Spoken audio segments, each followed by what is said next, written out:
bem, amigos do programa Independente, aqui no canal da Liga São Paulo? Entrevista hoje com o ex-jogador que continua envolvido com o basquete, Marcos Keff Monteiro. Olá, Marquinhos, é um prazer tê-lo aqui conosco. Vamos Tudo falar bem, um pouquinho Fred? de basquete. Vamos sim. Vladimir? Vamos lá, falar de basquete é sempre bom para uma pessoa que participou como atleta e hoje está nos bastidores aí como empresário, sempre envolvido com esporte. Marquinhos, como que foi o seu envolvimento com o basquete? Como você começou na modalidade? Você que é de Mogi das Cruzes? Então, Fred, eu comecei pela escola, né? E teve uma coisa interessante. Quando eu estava no colégio, o nosso professor era o Nilo, que hoje ele é secretário de esportes de Mogi, ele toma conta do basquete de Mogi, mas na época ele jogava em São José dos Campos, então ele já era um destaque no basquete, e ele já estava quase na seleção brasileira, então a cidade inteira, o pessoal da minha idade, quando a gente tinha uns 12, 13 anos, aonde o Nilo ia a gente ia junto, então ele começou a ser técnico no Colégio Policurso e a gente começou a iniciação ali. E dali você foi, como é que se desenvolveu a sua carreira? Eu fiquei no colégio jogando por 2 anos, melhorei, vi que tinha uma possibilidade e vim fazer um teste no Pinheiros. Daí no Pinheiros joguei infanto, juvenil e depois adulto. Daí? Do adulto, daí do Pinheiros eu fui para Mogi para Suzano, São José e encerrei no Paulistano, tendo uma passagem numa Liga Nacional na Sojipa, em Porto Alegre. E depois jogou veterano ou não? Veterano, mas daí quem me convidava eu ia, jogos regionais, jogos abertos. E Marcos, como que você traça um paralelo do basquete na sua época com o que nós vemos hoje em dia? Hoje em dia eu vejo assim, a organização, a questão mesmo do basquete em nível nacional está muito melhor organizado. Tendo mais times, por exemplo, o time Fortaleza, Ceará tendo time, lá para o norte, nordeste. Antes tinha São Paulo, um ou dois do Rio e um do Sul. Hoje eu acho que está melhor distribuído, mas mesmo ainda com o celeiro dos melhores atletas, a formação técnica e mesmo os técnicos ainda centralizados em São Paulo. Você, pela nossa conversa nos bastidores, você vivenciou uma época glamurosa do basquete. Você jogou contra a Agra, Romanes da Pirelli, Xoxo, então foi uma categoria assim, uma idade que contemplou muitos atletas que jogaram em adulto, em alto nível. Sim. E hoje a gente vê, assim, eu comento, quem vê o basquete de hoje e quem viu ou jogou no basquete antigamente da época do Agra, Marcelo Vido, do Nilo, sente muita falta do quê? Da questão técnica. Você acha que existe muita diferença da técnica de hoje para a técnica? Existe. Embora hoje a gente tenha esse acesso ao YouTube, então a molecada, mesmo que não tenha no clube, né, ele consegue assistir e tentar reproduzir. Mas naquela época, eu lembro, por exemplo, na escola, com o Nilo, que eu treinava no colégio, tinha coletivo uma vez por semestre, era fundamento o tempo todo, fundamento o tempo todo. Então, o que acontece? A gente tem, naquela época, jogadores, talvez um ou outro, Oscar, Marcel, que jogavam fora, o resto era tudo daqui a seleção. E os resultados da época eram bem melhores, a gente vê. Hoje a gente tem mais atletas de fora, né? Atletas mais experientes, jogando na Europa ou talvez nos Estados Unidos, mas os resultados a gente perdeu muito internacionalmente, né? Talvez, eu acho que a gente compartilha talvez a mesma ideia sobre isso. Hoje o garoto ele se preocupa em não se consolidar tanto aqui no país, mas já contemplando ou deslumbrando uma participação na NBA. E talvez eu acho que isso não acaba o quê? Não desmerecendo o basquetebol do Brasil. Sim. Mas ele acaba não se consolidando como uma referência, como era antes. Que o Nilo era uma referência como armador. Como armador e Marcelo Vido como lateral. Todos esses aí, exatamente. E hoje eu vejo que a preocupação da molecada hoje, o que você quer, o que você deslumbra para sua carreira? Eu quero jogar e quero ir jogar fora. E você vê isso hoje, assim, a Argentina que talvez tenha hoje um trabalho mais consolidado na América, Isso. eles não se preocupam em ir para a NBA. A NBA é uma consequência, mas eles acabam deslumbrando o quê? E jogar no Real Madrid, no Barcelona, e jogar em campeonatos de nível top A Sim. da Europa, do que de repente deslumbrar o quê? Jogar numa NBA que talvez não sejam tão utilizados como eles Isso estão aí é utilizando muita hoje. coisa também que foi enraizada por causa dos agentes, né? Porque os ganhos são É, maiores. exatamente Concorda, isso. Marcos? Na nossa época, não existia tanto empresário, ou nenhum empresário. Talvez alguns atletas da seleção brasileira tivessem empresário, mas internamente aqui não existia isso. Hoje, o moleque se destaca no infantil, o empresário já vai falar com o pai. Não, vamos acertar aqui que ele precisa de alguém de cuidar dele fora de casa, cuidar de alguém que converse sobre salário futuramente e tudo mais. Então, começa a se profissionalizar, eu acho, precocemente, sabe? E aí acaba que é essa questão da cabeça do jovem, né? Há uma inversão, né? Se profissionaliza antes a carreira do que o próprio atleta. Primeiro fico famoso, depois eu vou treinar. Tem uma coisa aí que...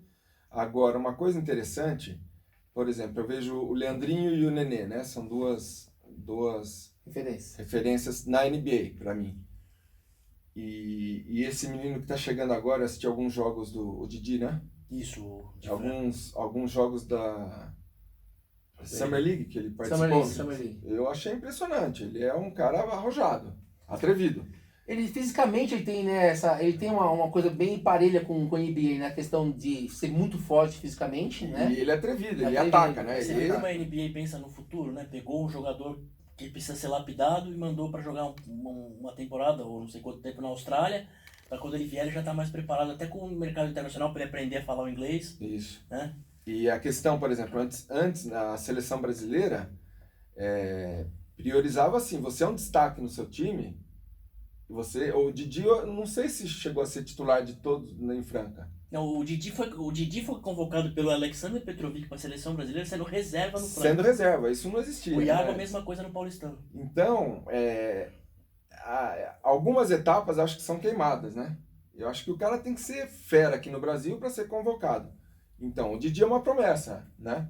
O Iago fez campeonatos maravilhosos, tudo. Ele vai ter o espaço dele, com certeza, como já tem.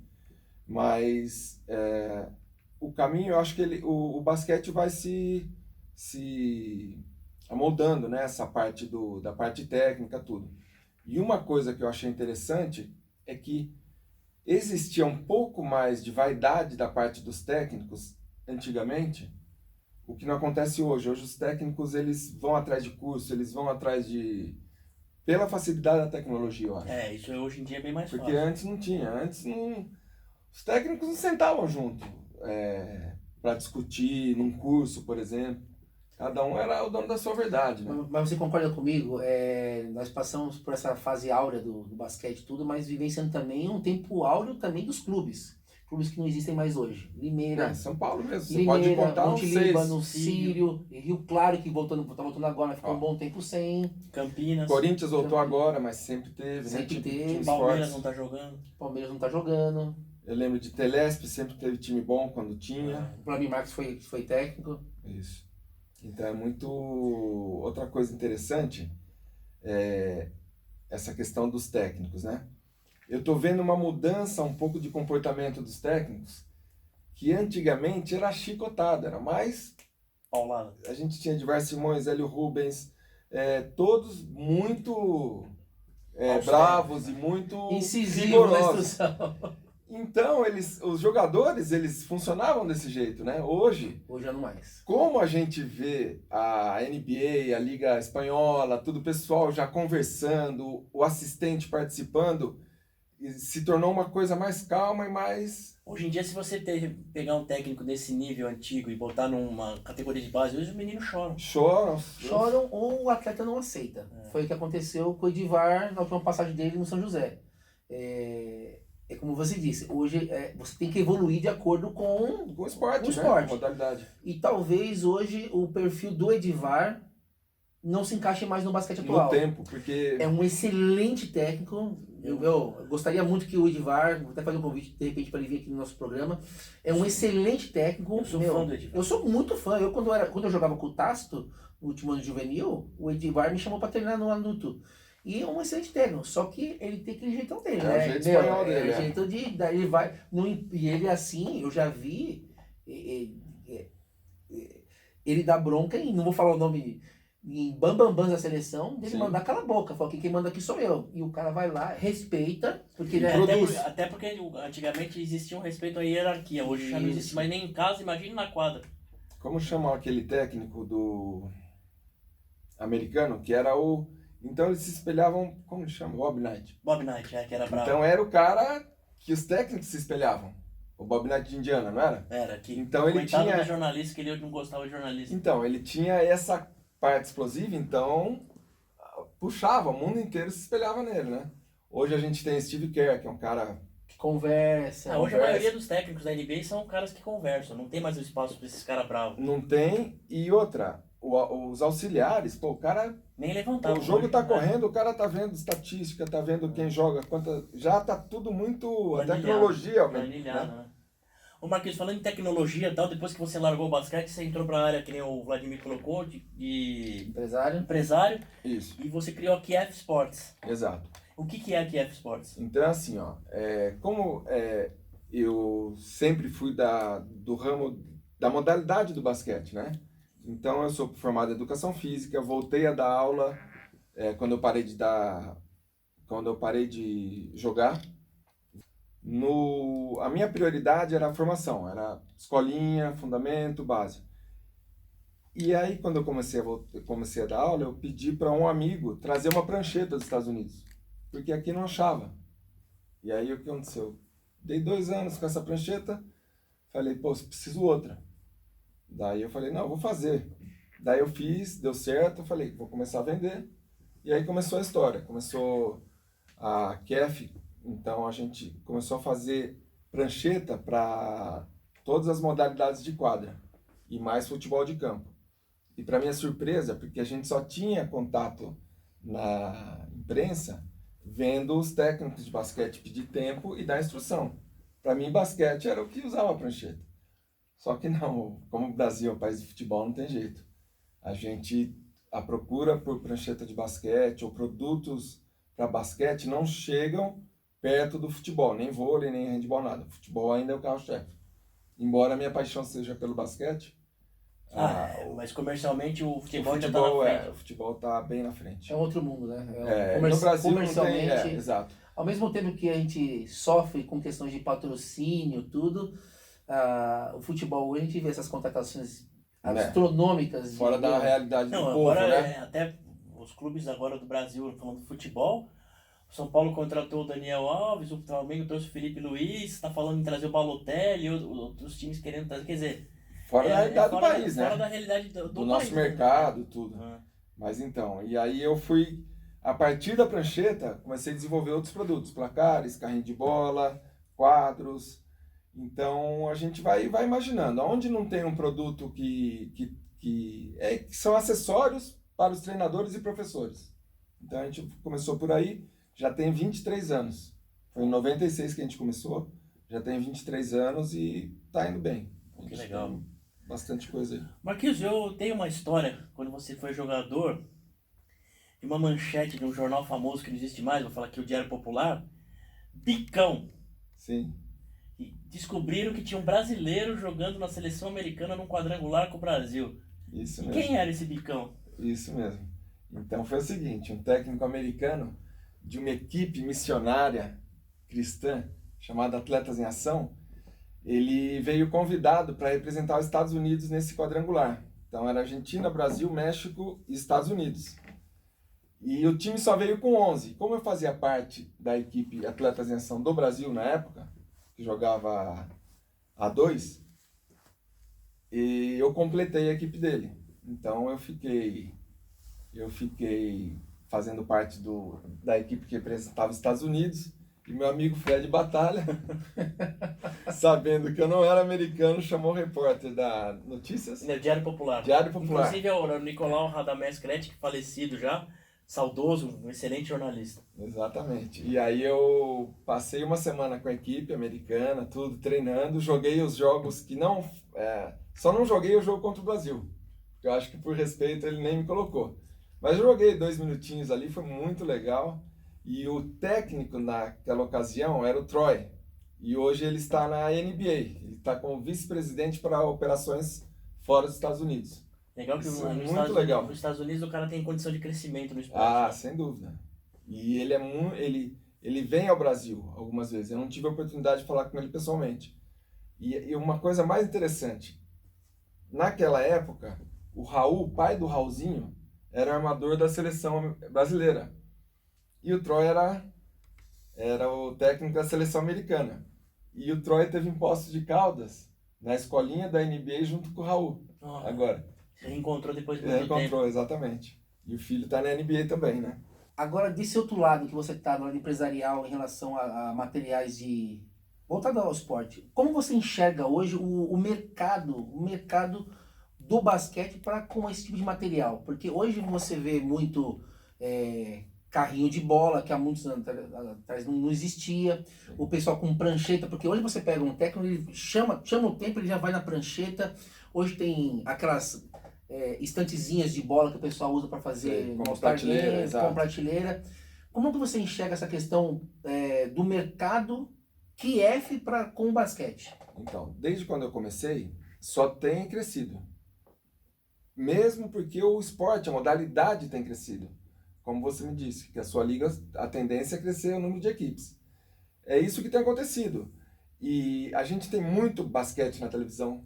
A gente tem espanhol passando, a gente tem agora 3 contra 3, a gente Você tem prancheta específica para 3 contra 3 também. também 3 contra 3, meia quadra ali. Porque a diferença do basquete de hoje pro de antigamente, o basquetebol sempre foi um esporte muito televisivo. Mesmo Sim. não obtendo alguns resultados internacionais, você vê que o pessoal ele curte de assistir basquete. E até existem grupos de blog que o pessoal nunca jogou basquete em nível competitivo ou de treinamento, Mas o são pessoal se ativos, encontra, isso, ativo. exatamente. E aí o que acontece? A gente tinha, numa época anterior aí, na década de 80, 90, até 2000, jogos em TV canal aberto, né?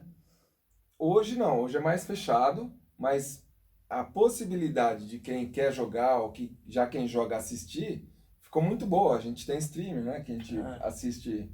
Não, hoje você não assiste basquete só se você não quiser, porque tem todas as opções. E tem todos os campeonatos. Ah. Você pode assistir tudo. Pelo computador ou pela televisão. Exato. Só o problema é que o que acontece? Eu não sei te dar a escalação da seleção brasileira hoje de cabeça. Eu posso te falar 3, 4 jogadores. Na época, a gente sabia todos os cortes, quem que vai, o assistente, o massagista. Hoje a gente tem mais acesso à informação, mas a gente não tem tão claro. A gente sabe a escalação de uns Acho 10 que- times da NBA, mas não sabe, Exatamente. mas não sabe da seleção brasileira. Mas Então, é isso que eu falo, o basquetebol ele é extremamente televisivo. Eu vou apresentar alguns dados que foram passados semana passada. Mais de 9 milhões de pessoas no Brasil são super fãs de basquete, que nunca jogaram basquete competitivo, mas gostariam de estar jogando em algum Isso lugar. aí eu acho que é resultado da NBA, né, Marcos? Gosta- NBA que é gosta Pela mais, força da televisão, Que porque a gente gostariam não de pode estar jogando em algum lugar. esquecer que começou na década de 90 a transmitir, né? Isso. A cultura... A cultura passava Brigham Young, lembra? lembra, passava universitário muito tempo, depois a Bandeirantes veio com o NBA. Com o Celtics, na época do Celtics e Lakers. Depois foi pra Chicago Bulls. Rede TV uma época também com o Chicago Bulls, depois voltou agora pra Band depois de muito tempo. Isso que ajuda a pulverizar. E o mercado NBA no Brasil nunca teve um faturamento tão grande como teve esse ano. Não só na questão televisiva, porque a ESPN hoje, essa última temporada está com o sorriso aqui, porque Sport foi um TV absurdo, também, né? Sport TV. Mas a ESPN acabou transmitindo muito mais jogos do que esperava, por conta da audiência. Tanto que até passou a transmissão para a Band, fazer em canal aberto. E existem mais de 2 mil produtos NBA de marca patenteados no Brasil. Então assim, a NBA tomou conta do Por exemplo, Brasil. quando que você ia imaginar, Marcos, que a NBA teria uma loja específica no shopping em Mogi das Cruzes? Mogi e Bauru também tem. Muito legal. Rio. Então ficou Campinas, Mogi Rio. e tem uma na Na Galeria do Rock. Rock, é. Porque ali o pessoal se movimenta, né? Sempre tem tênis, sempre tem Galeria roupa. do Rock, lá fazia as telas. Isso mesmo. E eu sou fornecedor da NBA aqui no Brasil. Pô, que bom. Então, a parte de carrinho, de prancheta, de quadro, a gente que faz. Então foi bem legal. Ô Marquinhos, pra gente fechar, o que você espera do basquete brasileiro daqui pra frente? Nós temos uma gestão que está tentando recuperar o basquete depois de muitos desmandos, muitos problemas. O que você espera, para que caminho que você espera que o basquete siga? Até para você continuar vendendo seus produtos aí. Então, a minha perspectiva, pelo que eu sinto, algumas cidades que são chaves aqui no Brasil. Mogi a gente vê forte, Bauru, em termos de colocar a comunidade sempre ali junto com o basquete. Franca, a gente não conta porque sempre foi. Franca já é ícone, mas são várias, né? Não tem, o Botafogo foi uma surpresa agora, surpresa para quem tá de fora, né? Para quem trabalhou lá dentro sabe que não foi tão surpresa. Os caras, o Léo, os jogadores, foi muito bom. Então eu vejo uma coisa sempre crescendo, uma coisa melhorando. Por quê? Como eu te disse, tem muita gente olhando. E agora com o Gui e tudo mais, eu vejo uma coisa que não daria para começar já muito bem de cara, porque ele pegou uma situação muito difícil, mas a tendência é melhorar. Então depende de todo mundo, desde os times de base e tudo. Eu acho ainda que tem que fortalecer mais a base. E na minha época, na época que eu joguei como escolar, e depois, nos primeiros anos de A2 e tudo, os campeonatos regionais e abertos eram muito, muito fortes aqui em São Paulo. Hoje eu não vejo esse interesse das prefeituras, então... Na verdade, os times vão só para agradar as prefeituras, mas não é um campeonato que passa pelo calendário. Pois é, então, o time que representava a cidade era o time que jogava Paulista. Então, lotava ginásio. Lotava. Eu joguei Santo André eu cheguei a tinha... jogar uns jogos em Presidente Prudente, final Sorocaba e Piracicaba, porque pra gente sair do ginásio, a Prudentina, lotou. A Prudentina foi um absurdo. Pra quem não conhece a Prudentina, é um ginásio imenso em Presidente Prudente. Você tá falando do feminino? Feminino. A Hortência. Era Hortência e Paula, a final. E uma final foi... Era a BCN contra... E a outra final masculina, Unimed. Franca e Jales, lutado. E naquela época, Gerson, Rogério. Então assim, só estrela. Felipe. Só Exato. estrela, só estrela. Robson. Nosso amigo. Exatamente. Um abraço pro Robson Lobby Cruz, que eu falei com ele outro dia. Exato. Gente boa. Mas eu vejo com bons olhos, sim. O basquete aqui vai crescer. Tem aqui um exemplo bom, que o Vladimir tá com essa iniciativa da Liga, para equipes que são jogadores, na verdade. Foram jogadores, estão chegando e às vezes não tem um recurso de patrocínio, logística tal, para participar de uma federação tal, mas vai ter as mesmas condições, vai ter arbitragem, vai ter toda a estrutura de um jogo, de um campeonato de planejado para poder participar. Senão eles não estariam jogando, né? Na verdade. Então, isso que eu acho bacana. Antes a gente não tinha essa opção, né? Não, é muito pouco. O Vladimir, sua consideração final? Eu queria agradecer a presença aqui do Marcos. Uma pessoa que está diretamente ligada ao esporte como empresário, não só no basquete como em outras modalidades, mas também foi uma pessoa que fez parte aí de uma fase áurea do basquete. Agradecer muito você pela presença, Marcos. Eu que agradeço o convite. Pra gente fechar, por que seu apelido é Marinheiro?